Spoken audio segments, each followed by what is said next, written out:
So I'm here at the Pi International Meditation Retreat Center, and this place is beautiful. I'm here with the Papere team, and we're here to conduct a 3-day meditation retreat, giving the locals an opportunity to be with the monks, to listen to Dhamma talks, and then to get an opportunity and a chance to actually sit and practice meditation. The place here is ideal for people wanting to quiet their mind, to have a space for themselves. We have beautiful hot springs here, but as you can see, nature is really nice. The facility here is just very nice and pleasant. But today I wanted to take the time. The year is wrapping up. We're coming and we're approaching a brand new year.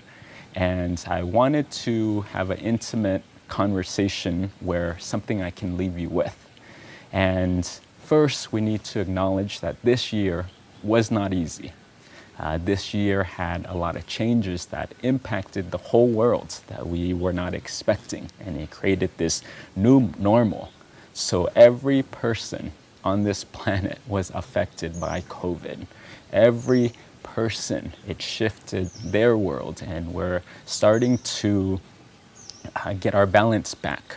We're starting to find this new normal. And for me, I just wanted to leave some words that may be beneficial for you and to go into the new year. But I was reflecting on it and I'm like, what can I share? And I think the one thing that comes up is the Buddha's teaching of don't be reckless, don't be careless. And this situation that we're experiencing, what's happening with the world, kind of exposed that because we were not ready for it. And for me to illustrate this point, and why I chose this topic was because of a situation that happened this week. As monks, we get asked often to meet with the local people and for different ceremonies, from weddings to people celebrating their new houses to birth of their children, and different situations. But this one was touching. This one was touching because we were invited by one of the local villagers to attend her house. At this moment, her mom was just very sick. Her mom was extremely ill and apparently on her deathbed and just clinging on and just holding on to her last breath. With this, they wanted to make sure that the mom transitioned successfully. So of course, in the Asian culture, they would invite the monks to come to their homes to give blessings and just really give the family a peace of mind.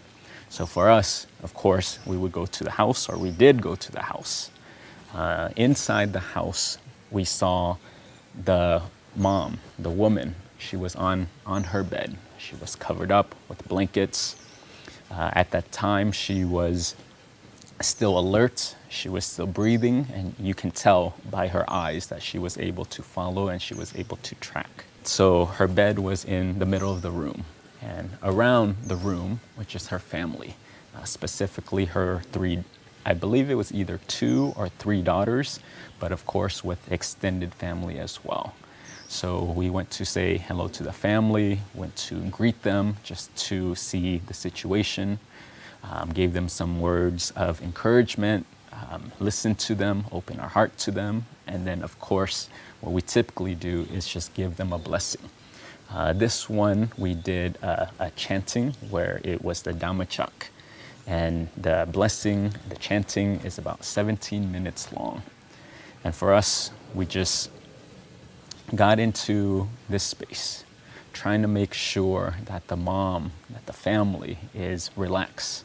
So chanting with the monks, being around the monks gives them that calmness, gives them that peace. So slowly, we begin our chanting.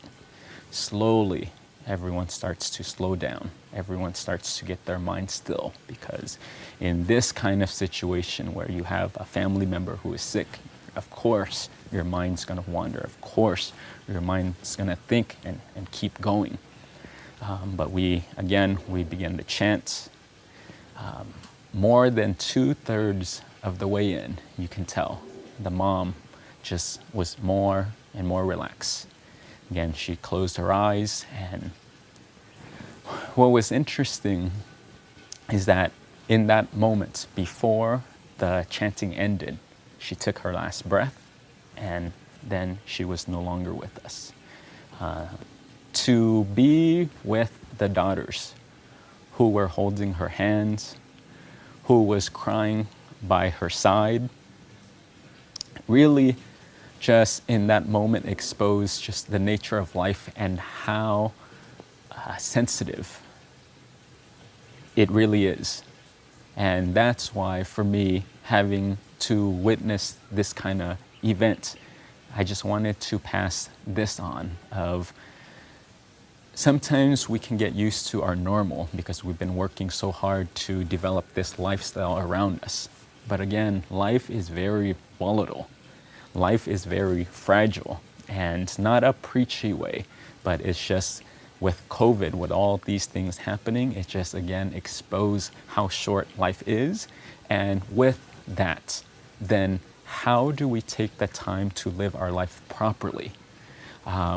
When we were with the family, and to see the gentleness of the daughters, just looking to the mom's arms, looking to the mom's eyes, holding her hands and just talking to her the very last minute of her life. No one was talking about conflicts. No one was talking about their money and their business. None of that. But in the very last moments, they just wanted to remind their mom that be gentle, be calm with your mind. You can let go. Everything will be okay. We will be okay. Everything is fine, and we love you. And they shared moments of peace. They shared memories of peace. And for me, that's just very touching. And again, it just highlights the fact that all these things that we worry about, and of course, they're real things, but at the end of the day, you can't take any of those things. So coming into the new year, I would just say to live your life carefully, to do your best. And in Buddhism, what they do teach you is each day, keep your precept, keep your morality, the actions, the choices, and the words, the thoughts that you engage in that impacts your world. So really take the time to live a life where you're not causing harm to other people or yourself. So again, just keeping the morality, keeping the integrity, making choices, speaking with integrity. Second thing that in Buddhism that they teach us is to give.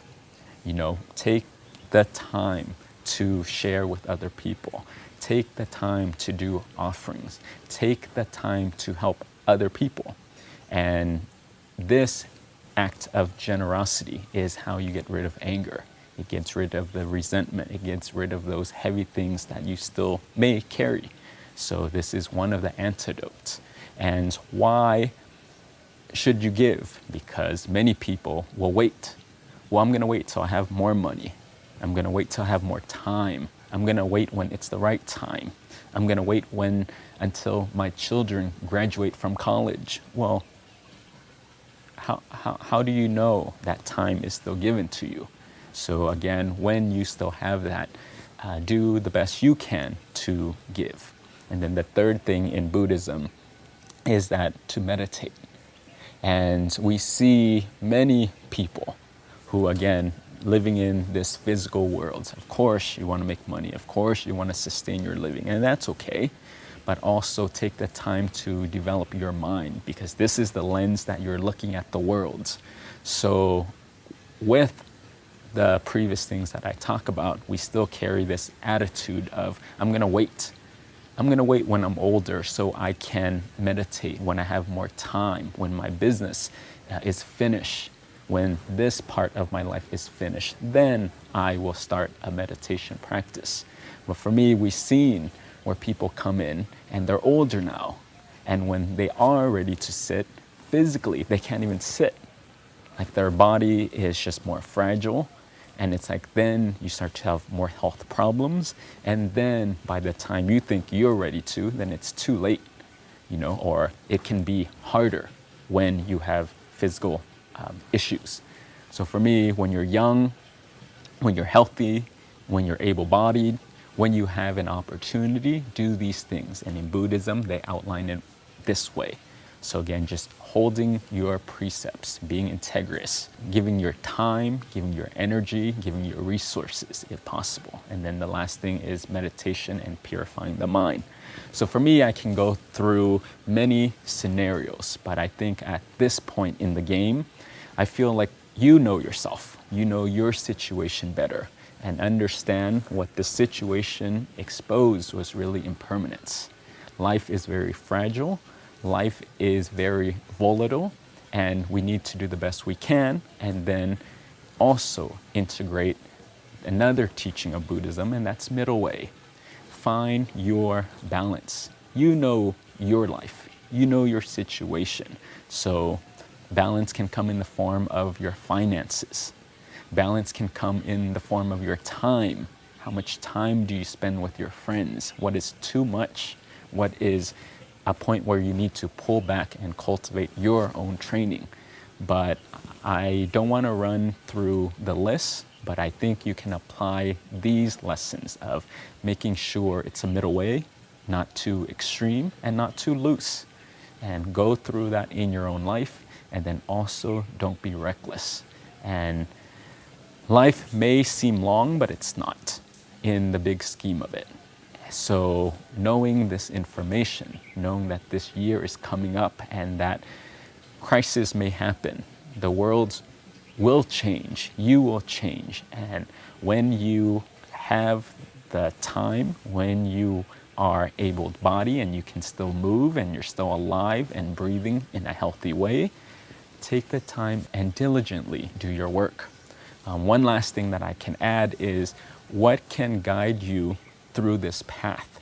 And really through this path, I would say, go back and revisit. What are your values? What do you stand for? Reflect on what is important to you. Is it family time? Is it self-care? Is it taking time to meditate and to give? Is it to be a good person? I'm not sure what this is for you because it's different for each person. But what I'm saying is reflect and contemplate this upcoming year. What are my values? And then make an effort to live by those values. Because other than that, what are we working for? You can have more things. You can have more money. You can have more, but for what? But for what? Social media, okay, great. You have 100,000 followers. You have 100,000 friends. What do you need? 200,000, 400,000, 600,000? When is enough enough? And two, you can be successful in getting that. In the physical world now, there are so many tools, so many things to helping you achieve your goal. But my question that I always ask people is, for what? At the end of the day, and I get reminded of this because, again, sitting with the families who are watching their loved ones pass away, and it just, again, reminds me of the opportunity that we have to live our life as most fulfilled, as doing our best to leave a legacy and to leave an imprint on the world. So this was a lot of rambling, but just feeling touched this week with the family that I met. And it just reminds me that my heart goes out to everyone out there who is going through a difficult time. So please hang in there. And this kind of crisis gives us an opportunity again to reflect on what is really important. Am I living a life that aligns with who I am and by my nature? And if you are not, that's okay. But it gives you an opportunity to course correct. So hopefully this coming year will be a year of opening, a year of clarity, and I just want to send you the best wishes. So may everyone be happy, healthy, strong. May you be free of ill will and harm and suffering. So Happy New Year and good luck.